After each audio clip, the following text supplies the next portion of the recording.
Hello everyone, I hope आप सब ठीक होंगे। मैं भी बिल्कुल ठीक हूँ। So welcome to my channel.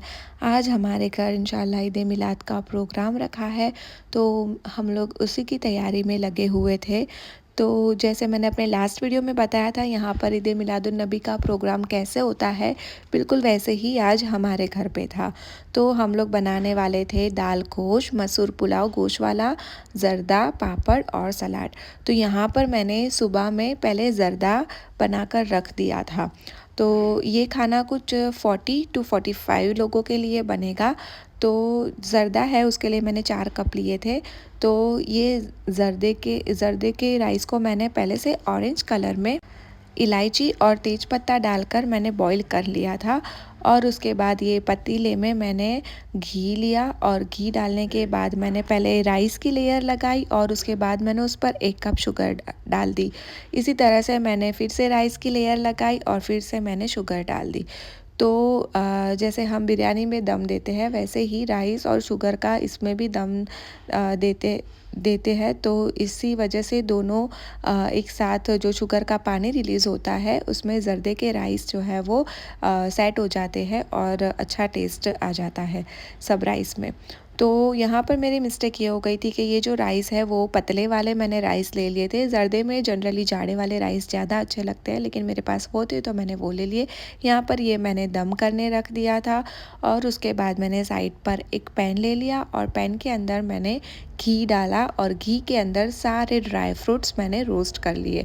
तो ड्राई फ्रूट्स में मैंने काजू, बादाम और रेजन्स लिए थे जो मैंने रोस्ट कर लिए थे, और चेरी जो मैंने लास्ट में ऊपर गार्निशिंग करके डाली थी। तो ड्राई फ्रूट्स मैंने ऑलरेडी अगले दिन कट कर लिए थे, तो इंशाल्लाह मैं अपनी नेक्स्ट वीडियो में डालूँगी कि जो मैंने प्रिपरेशन पहले से क्या क्या करी थी वो मैं अपना नेक्स्ट वीडियो में पार्ट 2 में डाल दूँगी। तो ये जो है वो ड्राई फ्रूट्स यहाँ पर मैंने रोस्ट कर लिए अच्छे से और उसे ठंडा होने रख दिया। ज़र्दे के जो राइस है वो साइड पर दम हो रहे थे और थोड़े दम होने के बाद मैंने उसमें जो ड्राई फ्रूट है वो मैंने डाल दिया था और फिर उसे थोड़ा और दम किया था। फिर मेरा ज़र्दा रेडी था। यहाँ पर मैंने मटन बॉईल करने अलग 2 कुकर में रख दिया था और मटन बॉईल करने में ही मुझे 2-3 घंटे हो गए थे और सारा मटन बॉईल मैंने 90% बॉईल कर लिया था। यहाँ पर मेरे हस्बैंड ने बाहर डेग की आग जला दी और डेग रख दी।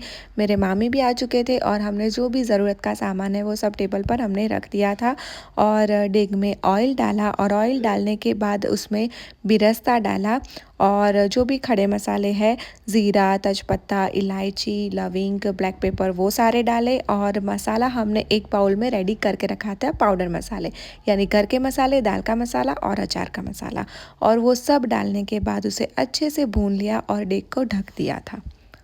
और साथ में ही हम लोग अंदर मसूर पुलाव की भी प्रिपरेशन कर रहे थे। तो मसूर पुलाव के मैंने 20 कप राइस मैंने ऑलरेडी भिगा दिए थे। मसूर भी मैंने अगले दिन भिगा दिए थे और उसे मैंने गर्म पानी में थोड़े सॉफ्ट करके रख दिए थे सुबह में ही।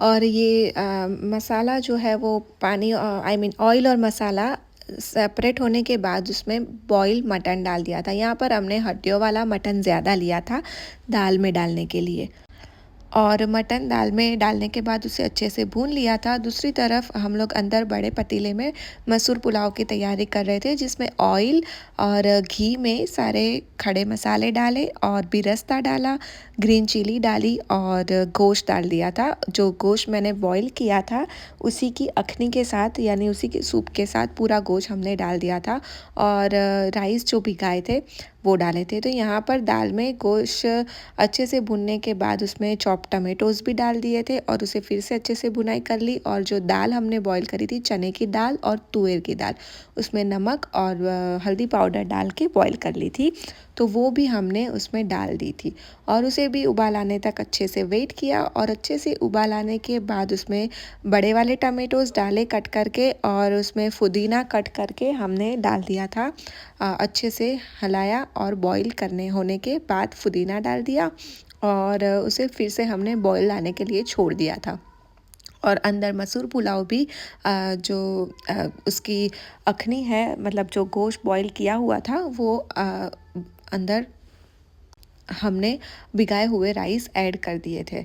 तो मसूर पुलाव के लिए मैं ज़्यादा क्लिप्स नहीं ले सकी क्योंकि घर में काम बहुत था और टाइम भी इतना नहीं था, तो मैं नहीं ले सकी। तो मसूर पुलाव में उसी अखनी के साथ हमने राइस को बॉईल होने दिया और फिर हमने ऊपर से मसूर डाल दिए और गार्निशिंग के लिए बिरस्ता डाला था और ग्रीन चिली डाली थी। तो मसूर पुलाव भी हमारा बिल्कुल रेडी था।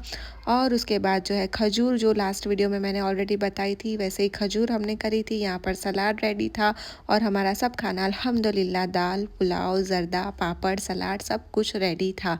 तो मैं ज़्यादा क्लिप्स नहीं ले पाई। इंशाल्लाह इसकी प्रिपरेशन की मैंने क्लिप्स ली है, वो मैं नेक्स्ट वीडियो में शेयर कर दूँगी। आई होप वीडियो अच्छा लगा होगा। लाइक करें, शेयर करें, सब्सक्राइब करें। बाय।